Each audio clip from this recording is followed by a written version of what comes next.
introduce our second speaker of the evening, Jack Bevere. Jack is going to be making speech number 3 out of the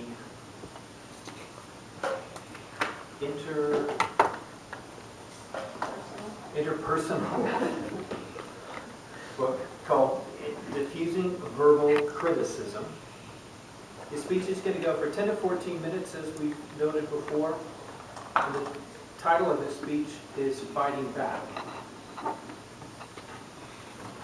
Jack was born in Buffalo, New York, and began his Toastmasters career way back in the 1960s in Monterey, California. Jack brings with him not only a passion for swimming, but also a passion to become a better communicator in areas of political philosophy. Jack, we welcome you to your topic this evening.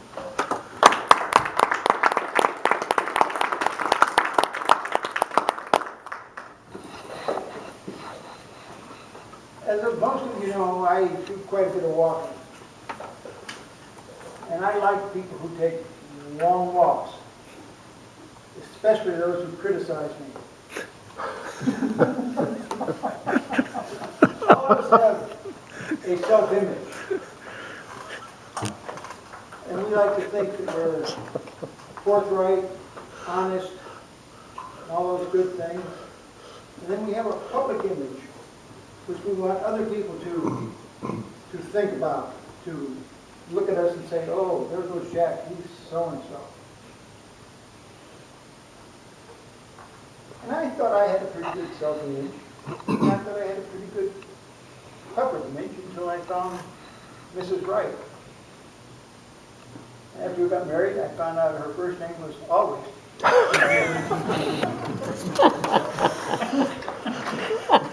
There are several ways that you can handle criticism. You can be non-confrontational. You know, you can just sort of withdraw. Instead of arguing, you just sort of walk off. But that has drawbacks because you start to lose self-image and the other people start to think of you as a wimp. You don't have any backbone. And then, of course, you can always rationalize. You know, you can start making up excuses. Why didn't you take the kids to the ball game the other day? Well, I had something else to do. Oh, yeah, I know, you had to stop and have a beer. You know, before you get through the rationalization, they've already seen the holes in it, the arguments against it. So there again, you're ripped. And of course, you can fight. You can say, well, it was your turn to take him to the ball game, not my turn. I took him the week before. You can fight back and forth. And then, of course, there's the non-confrontational, non-defensive type of like you listen to what the other person has to say. You listen and you ask questions. And you try to find out what their real complaint is, because the issue at hand may not be the real thing that they're looking for. And then I forgot what to do.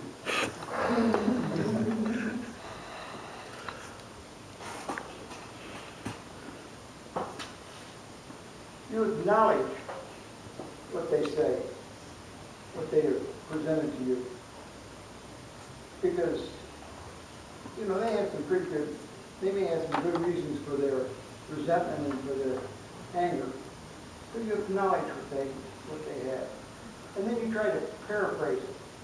Put it in your words, and you feed it back to them to see if that's really what they're thinking, if that's really what they're angry about. And if they're right, which occasionally they are, you agree with them. There's nothing wrong with admitting that you're wrong. But the hard part in this is that you can't get angry. You have to remain calm and not take it personally. You have to use the evaluation skills we learn in Toastmasters. You have to lean forward. You have to listen. You have to show respect for them. And that's all there is to it.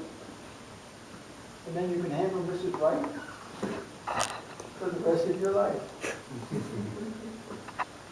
We're not going to have a little demonstration. Steve Swin is going to criticize me on something. He hasn't told me what it is yet. And I'm going to try not to fight back.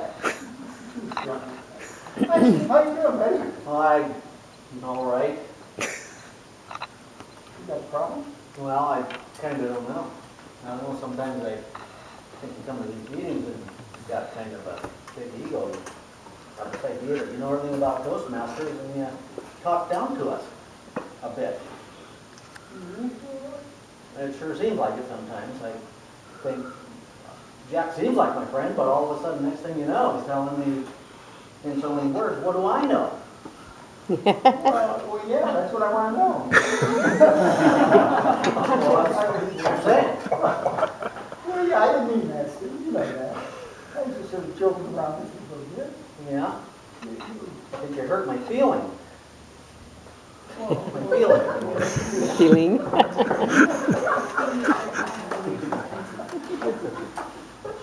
well, yeah, but, this isn't the only time I see you, Steve. I see you out in public, and I see you at meetings and so on and so forth.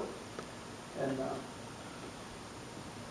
Well, I guess that's kind of what causes me some confusion, is we always have such a great time out in a social environment. We get kind of critical. but I don't bother you there. Is that That right? seems okay. Well, that's good. I mean, I would hate to do it all the time. Me too, I didn't do that. I don't know.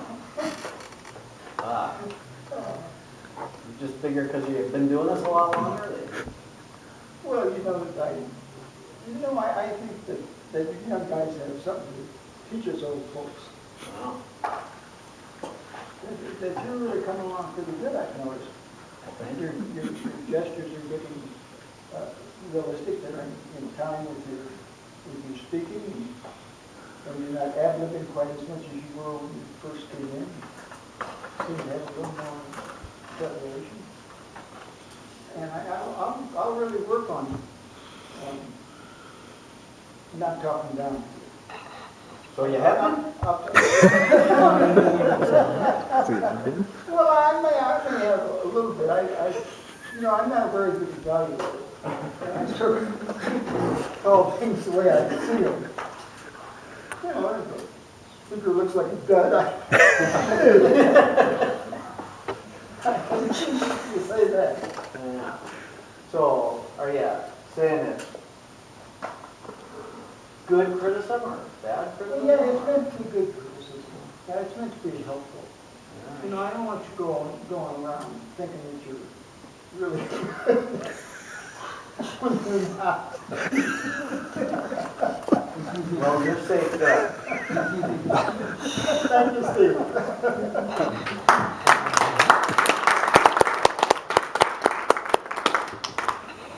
Now, believe it or not, we have a question to answer. Sort of a discussion. Yes. Well, I noticed in your feedback that there were places where it felt like at some point you might have been trying to defend yourself, and some places where you seemed to see Steve a little bit differently. And I wondered what was going through you. What were you feeling when you? How was that for you? Difficult. Difficult. I have never learned how to paraphrase, and I've never really learned how to to give feedback. That's the hardest thing that I had to do in Toastmasters, is to do evaluations.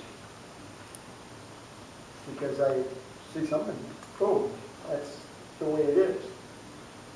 You know, it's, I'm sorry if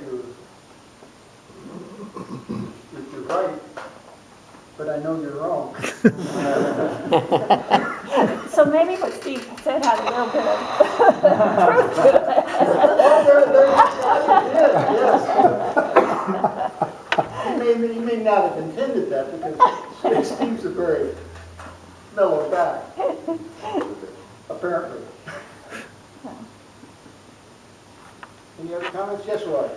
Did the materials you studied talk about what would you do if somebody got really angry? I mean, like to the point where you think they may attack you or something. I mean, how do you diffuse that? Run away or what?